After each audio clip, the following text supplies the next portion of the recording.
Le 5e symposium Mine Guinée a ouvert ses portes ce matin au Palais du Peuple. Le thème retenu est Mine, bonne gouvernance et développement durable. Pendant 3 jours donc, les géants du monde minier vont se pencher sur la problématique de l'activité minière en République de Guinée. C'est le Premier ministre qui a présidé la cérémonie d'ouverture. Je vous propose le reportage de Alpha Kabiné Koulibaly. Mine, bonne gouvernance et développement durable.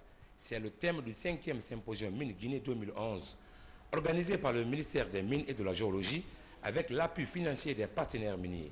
Ce rendez-vous du donner et du recevoir, d'échanges et de débats autour de l'activité minière est une occasion pour les géants du monde minier de jeter un regard sur le secteur minier guinéen, évaluer le progrès de l'industrie minière, créer les opportunités d'affaires et de débattre des questions liées aux défis et objectifs pour un développement intégré durable de l'industrie minière à l'économie nationale. Le symposium qui s'inscrit désormais dans l'agenda minier mondial constitue sans nul doute une plateforme d'échange entre professionnels, investisseurs et officiels du secteur sur les nombreuses opportunités qu'offre l'immense potentiel géologique de la Guinée, qui lui vaut d'être qualifié scandale géologique. Pour ma part, je demeure convaincu que le vrai scandale réside dans le retard de la mise en œuvre de ces ressources considérables. Ainsi, malgré un potentiel bauxitique estimé à environ 25 milliards de tonnes de réserves, qui classe la Guinée au premier rang mondial avec 2/3 des réserves mondiales, seules 3 sociétés sont encore en phase d'exploitation avec une production totale de 16 millions de tonnes. Ce symposium devrait permettre de poser les bases d'une réflexion collective et constructive pour une solution durable au paradoxe guinéen, pays potentiellement riche, population économiquement pauvre. Cette 5e édition du symposium minier de Guinée, tout comme celles qui l'ont précédée, constitue une vitrine par laquelle nous assurons la promotion des activités minières en cours, mais aussi la mise en œuvre de nouvelles opportunités d'investissement dans le secteur minier guinéen. Mon pays est heureux et honoré de pouvoir organiser ce symposium consacré non seulement au secteur minier guinéen, mais aussi à la problématique du développement durable et de la valorisation des ressources minières en Afrique et plus particulièrement en Guinée.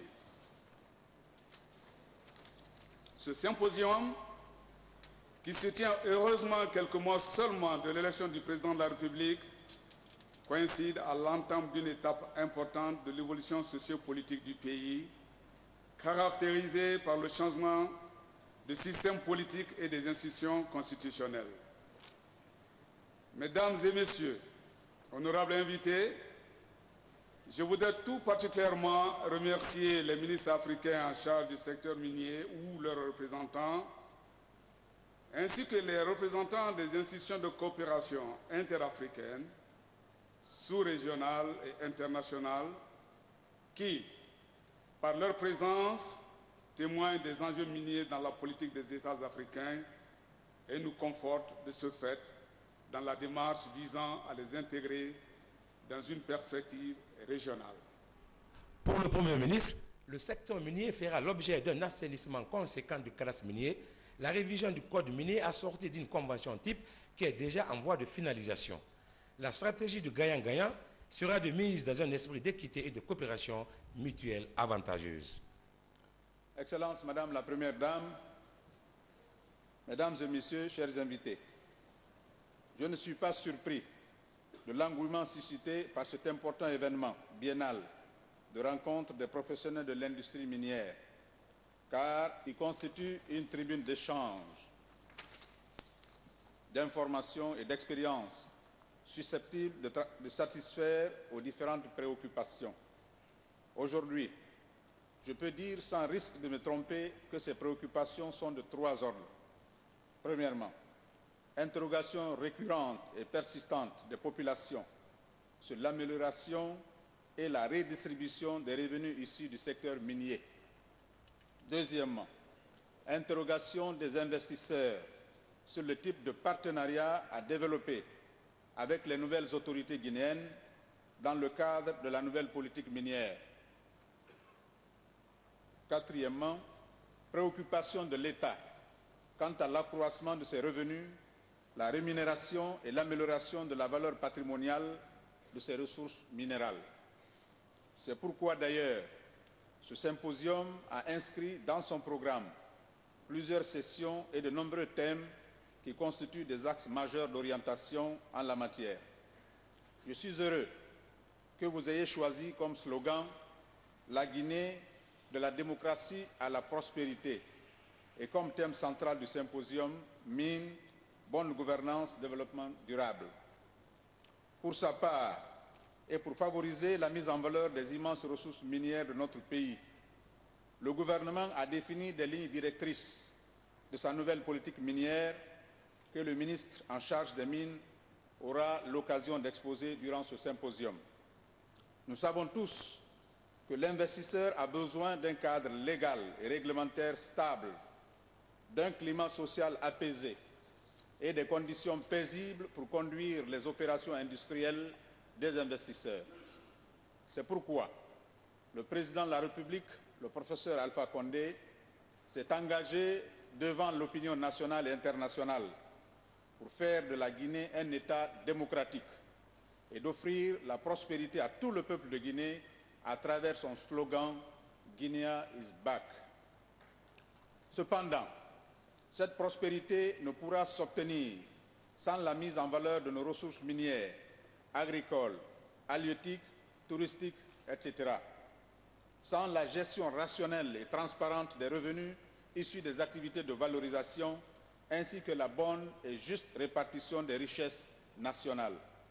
C'est ce qui explique la refonte totale du cadre législatif et réglementaire qui doit permettre non seulement au secteur minier de se situer au cœur du changement vivement souhaité par le peuple de Guinée, mais aussi aux investisseurs d'entreprendre leur activité dans un climat serein et de respect mutuel. Pendant 3 jours, les participants vont débattre de la problématique de la nouvelle politique minière, la révision du code minier et d'autres questions liées à la promotion des activités minières pour que ce secteur puisse jouer son véritable rôle de locomotive de développement économique. C'est justement pour répondre à toutes ces questions que le symposium Mine Guinée 2011 va tenter de centrer ses activités.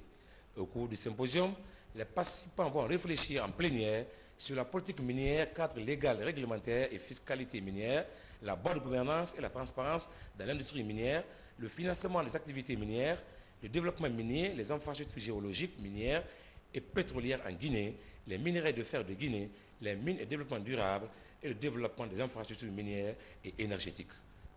La première dame de la République, Mme Diéné Condé, accompagnée par le Premier ministre, a visité les différents stands des sociétés minières évoluant sur le terrain. Suite à quelques remue-ménages enregistrés au sein de certains établissements supérieurs de la capitale, le Premier ministre a reçu ce lundi les représentants des étudiants pour exposer leurs problèmes qui se résument entre autres au manque de cours pratiques et d'équipements et la mauvaise négociation des notes. Le reportage de Adi Kamara. Le Premier ministre a conféré ce lundi avec les représentants des étudiants de l'université Gamal Abdel Nasser de Conakry, de l'Institut supérieur des beaux-arts de Guinée et de l'université de Somfonia, en présence des encadreurs de ce cycle supérieur introduit par le ministre de l'Enseignement supérieur et de la Recherche scientifique. Occasion pour les différents porte-paroles des étudiants d'exposer en long et en large les difficultés auxquelles ils sont confrontés depuis des années. Premièrement, le manque de stratégie de communication et de visibilité sur l'ISAG. L'Institut a été créé depuis 2003. Au jour d'aujourd'hui, la préfecture de Doubreka, les autorités à Conakry ne connaissent pas réellement ce que nous faisons là-bas. Et même certains cadres qui interviennent pour l'ISAG, ils appellent tout le temps l'Institut des Beaux-Arts. Or, les Beaux-Arts, c'est un département à l'Institut. Et depuis la création de l'ISAG jusqu'à nos jours, le directeur n'a pas pu mettre en place une troupe théâtrale, un orchestre musical, une vidéothèque, plein de trucs. Les cours pratiques, nous manquons beaucoup d'instruments. Nous lui avons fait part du mécontentement d'un grand nombre d'étudiants qui se trouvent profondément frustrés par rapport aux modalités d'évaluation qui n'étaient vraiment pas, à notre sens, transparentes. À la suite de quoi, nous, étudiants de cette faculté, avons décidé de constituer un collectif que nous avons nommé le collectif des étudiants ajournés de la faculté de médecine. Et donc, comme cela sied, nous avons commencé à prendre contact avec les autorités électorales et décanales par rapport à cette situation pour les éclaircissements, bien sûr. Face à ces déclarations des étudiants, le recteur de l'université Gamal Abdel Nasser de Conakry a fait des révélations accablantes relatives à l'attitude, au comportement et à la situation de certains étudiants, surtout ceux de la faculté de médecine qui sont installés frauduleusement dans les salles de classe. Il y a eu une mauvaise gestion caractérisée au niveau de la faculté de médecine. C'est cette mauvaise gestion qui a amené ce que nous vivons aujourd'hui. Et comme je le disais tantôt, nous avons décelé au niveau de la faculté de médecine 11 cas. Au niveau de cette faculté, vous avez, excellent monsieur le Premier ministre, des étudiants frauduleusement installés qui ne sont pas des bacheliers, qui n'ont pas le bac. Parmi ceux-ci, vous avez des étudiants qui sont en 5e année, 4e année, 3e année, qui n'ont eu le bac que l'année dernière, parce qu'ils étaient là, ils ne faisaient que revenir pour constater à passer en classe supérieure, à faire le bac pour avoir le bac et maintenant demander. Toutes ces preuves-là, nous les avons. Deuxièmement, vous avez aujourd'hui ces étudiants qui se sont substitués. Parmi ces jeunes-là, ils se sont aujourd'hui installés à la place d'une défunte. Ces étudiants-là que vous voyez. Une autre fille décédée, un groupe d'étudiants se met en place pour pouvoir vendre la place de cette fille-là à une autre étudiante qui est arrêtée du nom de Cécile. Et 2 autres étudiantes sont là. Ils ont indiqué le nom du groupe que nous avons indiqué à la police pour que ces gens-là passent. Après avoir écouté patiemment et attentivement les deux parties, le Premier ministre, chef du gouvernement, a mis en exergue la qualité de la formation reçue et l'instauration d'un dialogue franc entre étudiants et encadreurs. Mohamed Seydou Fofana a en outre prodigué d'utiles conseils aux étudiants, conseils liés au respect des principes académiques. C'est grâce au dialogue que tous les problèmes peuvent être exhumés et des solutions doivent rechercher et trouver pour que nous puissions atteindre non seulement ce que nous souhaitons atteindre tous, mais aussi faire ça dans un climat, n'est-ce pas, de paix. C'est que l'avenir de ce pays appartiendra à ceux qui accepteront de se former et d'être de très bons cadres. C'est à vous, mes chers frères, mes chers jeunes et fils, que je dis cela. L'avenir de ce pays sera dans les mains de ceux qui accepteront de se former. Lorsqu'on triche avec sa formation, on triche avec son avenir. Il faut que nous ayons le courage et la franchise de vous le dire. Parce que là où vous êtes maintenant, nous étions là il y a une dizaine, une vingtaine d'années. Et vous êtes nos enfants. Donc, il faudrait que vous acceptiez au nom du peuple de Guinée, dont vous êtes les représentants futurs, que ce pays maintenant puisse avoir des cadres de demain qui sont non seulement responsables du pays, mais qui ont le niveau requis pour pouvoir diriger les destinées de ce pays. Or, le problème vient d'être relevé, qui ne peuvent pas concourir à la qualification de la formation. Ça aussi, c'est une vérité. Bien sûr, les problèmes ont été exposés ici. Nous veillerons à les examiner.